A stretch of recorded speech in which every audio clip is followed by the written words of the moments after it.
হত্যার সাথে তো বিএনপি জড়িত ছিল।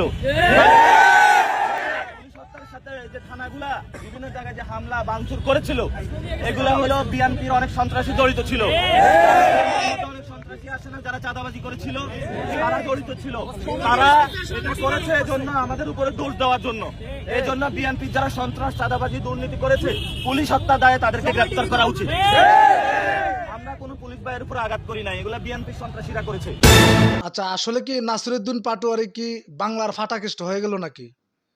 কারণ সে কাউকে ভয় করে না, যে কোনো কথা হুট করে বলে ফেলে। পাটোয়ারি সাহেবের কথা শুনে আমার সেই গ্রামের দুষ্ট লোকটার কথা মনে পড়ে গেল।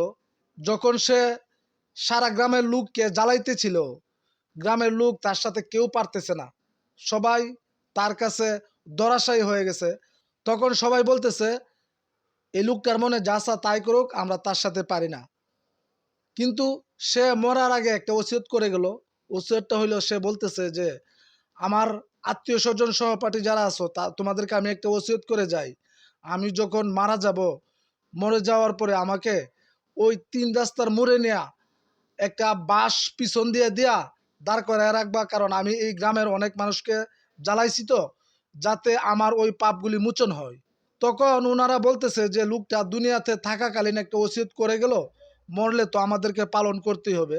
আর ঠিক সেই লোকটা মারা গেল। মারা যাওয়ার পরে ওই গ্রামের অতি বুদ্ধিমান লোকটাকে নিয়ে রাস্তার মধ্যে দাঁড় করায় রাখলো। মানুষ গিয়ে খবর দিল থানার মধ্যে, যে বলতেছে একটা লোকরে পিছন দিয়া বাঁশ ঢুকাই দিয়া মেরে ফেলছে। দেখেন, যাদেরকে ওসিয়ত করে গেছিল তাদেরকে পুলিশ আইসা ধরে অ্যারেস্ট করে নিয়ে গেল।